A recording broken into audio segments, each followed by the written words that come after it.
Nous allons voir maintenant un nouveau tutoriel sur BP Point de Vente 2018 sur tout ce qui va concerner la gestion des avoirs. Alors, on l'a vu déjà dans le cas du back-office, donc là je vous invite à consulter le tutoriel sur les avoirs lorsque par exemple vous faites des factures dans le back-office et donc après eh bien vous faites des avoirs par rapport à une facture. Là on va le voir par rapport donc à un ticket de caisse. Donc on va vendre dans votre magasin et puis 15 jours avant, le client change d'avis, donc il vous retourne le produit et on va voir comment donc lui créer un avoir et comment ce client peut après par la suite revenir donc dans votre magasin et payer un autre article avec l'avoir que vous lui aurez émis. Donc je retourne sur le front office. Première chose, donc je vais choisir un client, je prends le dernier. Il va me prendre un article, voilà. Donc je vais prendre une voiture. Voilà, donc là, même principe, il me règle donc la voiture, pas de souci. Donc là, je peux même le faire directement ici. Voilà.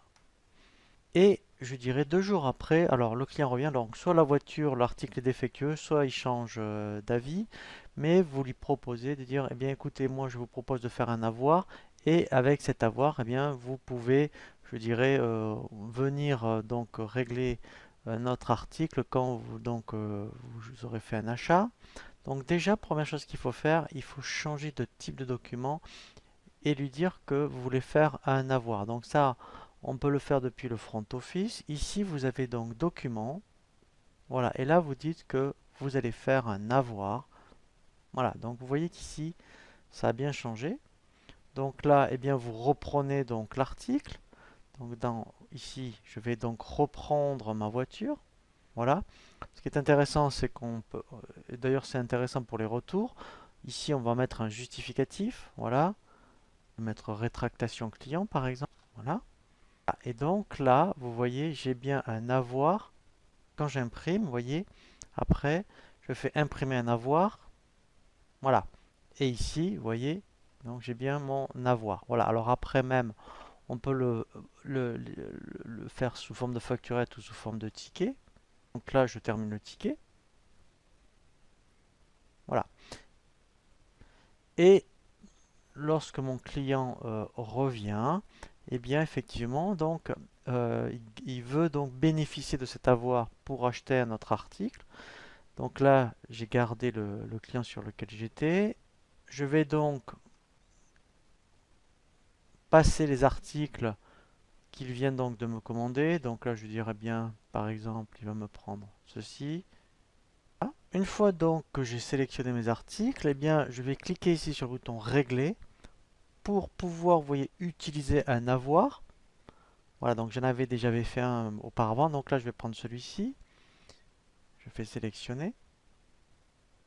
Voilà, et là, ce qui est intéressant, vous voyez, c'est que ici, il m'a bien déduit l'avoir et il me reste à payer 10,93 €. Donc après, je vais dire, eh bien voilà, je paye le solde par chèque, par exemple.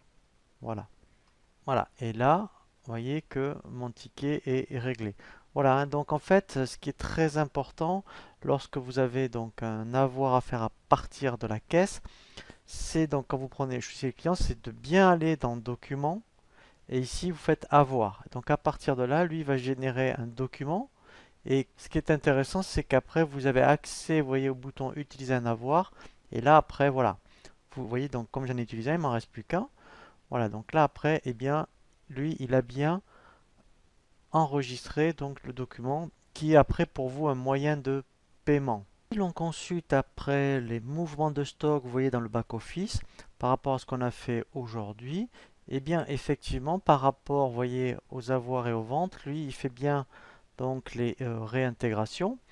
Donc ça, hein, c'est vraiment très intéressant de gérer également les avoirs à partir du front office, puisqu'au niveau du stock, lui, si vous faites bien sûr une réintégration, euh, par contre, effectivement, je vous invite à consulter le tutoriel sur les retours par rapport donc au back-office, hein. Donc si vous avez par rapport donc à un article défectueux, eh bien en fait, et que malgré tout par rapport à l'inventaire, vous voulez quand même en tenir compte, donc dans ce cas-là, eh bien effectivement, hein, vous allez aussi le réintégrer par rapport au stock, par rapport au bon de retour.